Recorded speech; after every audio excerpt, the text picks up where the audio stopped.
Hello everybody, we are here with one of the main characters of Mia and the Small Things. Go ahead and introduce yourself for us. Hi, I'm Vittina and I play Mia in Mia and the Small Things. Perfect, let's go ahead and get right in. How are you feeling, by the way? How have you felt since the film has been done shooting? What have you been doing since then?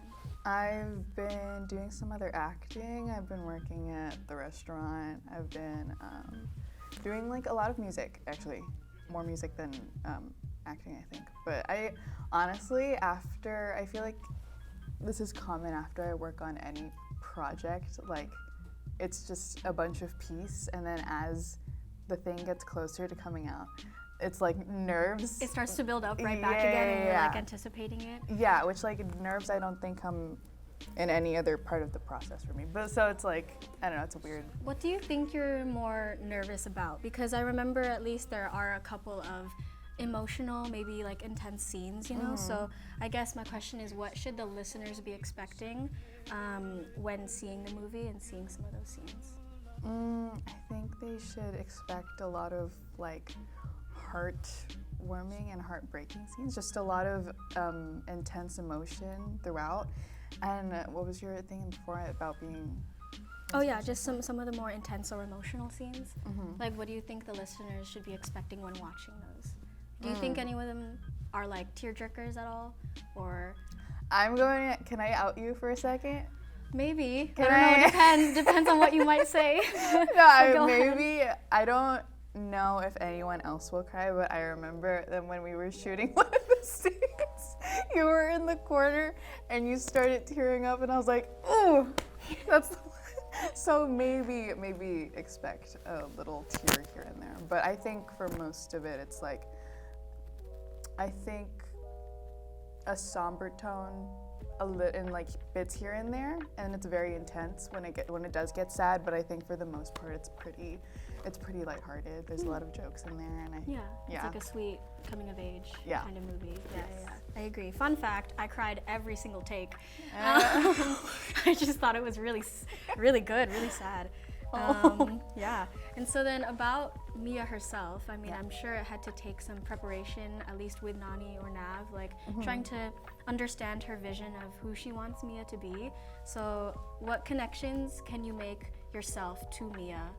And similarly, what do you think is Mia's biggest flaw in this film? Okay. As for like my connection to her personally, I feel like I keep saying this, but I don't think that we're super similar. I think we handle a lot of situations.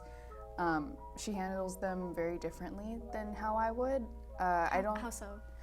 Like, I think the biggest thing, am I allowed to like give spoilers? Maybe not anything too revealing. Okay. But you can like describe vaguely. Okay. I think it's mostly the way how she deals with the relationships in her life. I think she can leave them sort of to prioritize other things in her life. And for me, if I'm like having tussling, if I'm having troubles or anything like that with someone very important and big in my life, I'm the type of person who has to like fix it and fix it now. Oh, you attack the situation immediately. Yeah, I can't deal with any I'm trying to think of like lingering feelings about what's going on. Yeah, I if there's could any tell Mia tension definitely has like a lot of moments where she takes time to think first. Yeah. And then she acts upon it, but in doing so, it's not the same decisions we would be making Yeah. in the moment. So I gotta really like get in there. So I think for me, I kind of modeled her after other people in my life. I think a couple of my good friends, my mom is kind of like her more than I am. So I think she has more connection there. But. Do you also think that might be her biggest flaw too, is just her, I guess the lack of urgency she has in her own problems?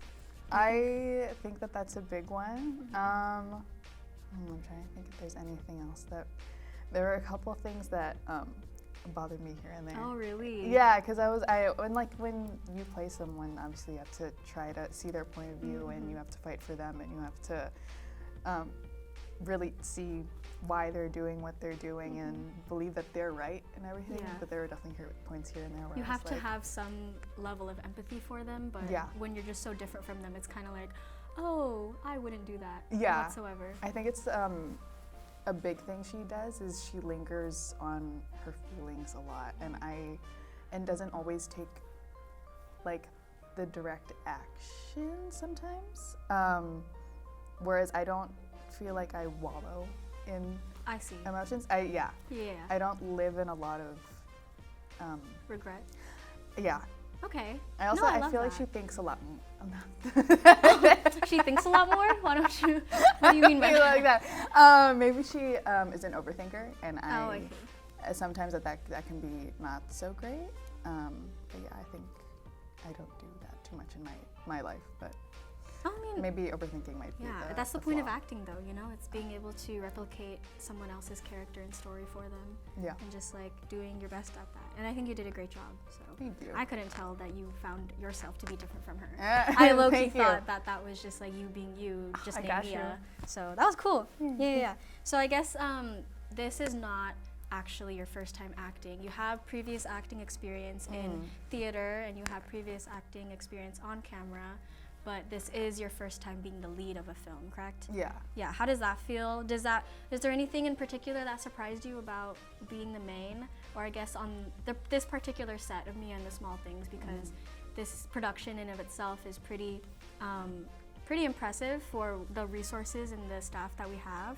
So I what think do you so too, find? yeah. Right. What do you find most surprising or unexpected during this time? I think the biggest thing was how much freedom I got from Nani and like getting to work with the camera. Because I think on previous sets that I've been on, I was a film student, and like I've gotten to see a lot of sets behind the scenes, and then I've gotten to do like more short films recently. But it's just like in theater, you gotta like hit your mark. You gotta do your lines and your actions in a way where it's like expected from the other actor that this is like, it's like a choreographed show for truly. Like there's not a lot of leeway, I feel like, to if you want to switch up the way you say something or switch up your body language or the direction that you're moving. Like it's like a set thing every time. Whereas with this, I think I was surprised by how much of it was coming from like me, Like if your that own makes- creative yeah, process. like how much I really got Usually to put it's like myself someone into the else giving character. you a direction of like, Yes. this is who I want you to play. Yeah, But Nani in this instance was like giving you a lot of room for your own opinion about Mia. yeah. Or in like theater, there's like all the roles that you get to do. It's pre-existing, if that makes sense. Like Oh, it's like if there's a usually lot of already a canon. story, and there's usually a lot of history behind the yeah, plays. so there's a lot of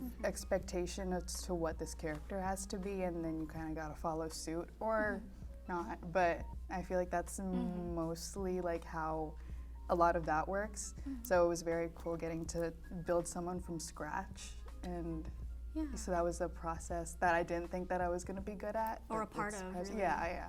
So that So was then, very why special. don't you tell me more about the process going into deciding how you wanted to act as Mia, and also like, I guess communicating with Nani about what she wanted versus what she decided to use as input from you. You know. So tell me just a bit more about Mia herself. Like, who is she as a character now? From the initial audition I got, the blurb that I got for Mia was that she was more introverted, that she was a little awkward, that she was very smart. And I remember writing in the little thing that I felt closer to her best friend's character. Oh, Leah. Yes. So 'cause she was like more outgoing, and the all of these other qualities that were kind of like opposite. So I rooted Mia more in, like I said, in other people in my life and a lot of my friends, but I think a lot of her exists like on the page, like in her lines and the way she says things, and again the way like the decisions she makes and her actions. So it wasn't so much that I had to pull from like crazy, like out of nowhere, you know what I You mean? used a lot of inspiration from other people. Yes. Do you have anyone specifically? Maybe it was from you or Nani that you guys took inspiration from?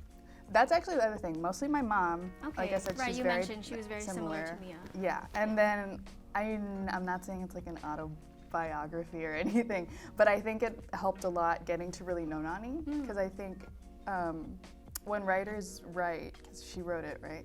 So a lot of the time I feel like they will write the main character or like any character, any specific character in their own voice, and it really helped getting to know Nani. That to like see a little bit of her in Mia and like her language and I guess those why systems. she chose all of the reasons why she created Mia. Yeah. Yeah, and it only So really it makes the most sense when you hear it from the person that created it. You know what I mean? Yeah. So I knew Nani was also a little bit of someone that I. Oh, that you took inspiration Yeah, from? I don't think she knows that though. So yeah, my That's mom cool. and Nani maybe. That's cool. So then, what was some scenes that were your favorites to film, to shoot? In particular. Either it be because of like the location or maybe what you were told to do that day. Like any reasons, any scenes that maybe the viewer should look out for that are most notable to you. I think off the top of my head, I'm thinking of 3, which is kind of a lot. I loved the last scene that we shot.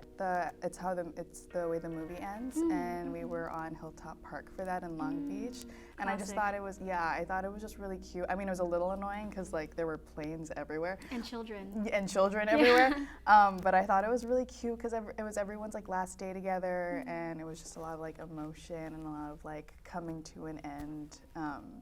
Would Feelings, you say you know? that was like the most memorable time then throughout the whole months of shooting, or was there I'd anything say- that you kind of remember a lot and you're like, wow, I want to do that again?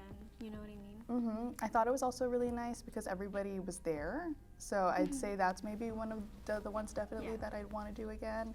The scene with the mom was very fun because the entire time I was kind of only really getting to act with Crisanto, which is like cool and everything, but it was nice getting to also have somebody else in the mix, you know, and getting to act with them. Oh, and then the scene that Reed's in was very fun. Oh, And that with one was funny. Yeah. Reed's a funny guy. Yeah, so he made it very enjoyable as well. So, Okay. yeah.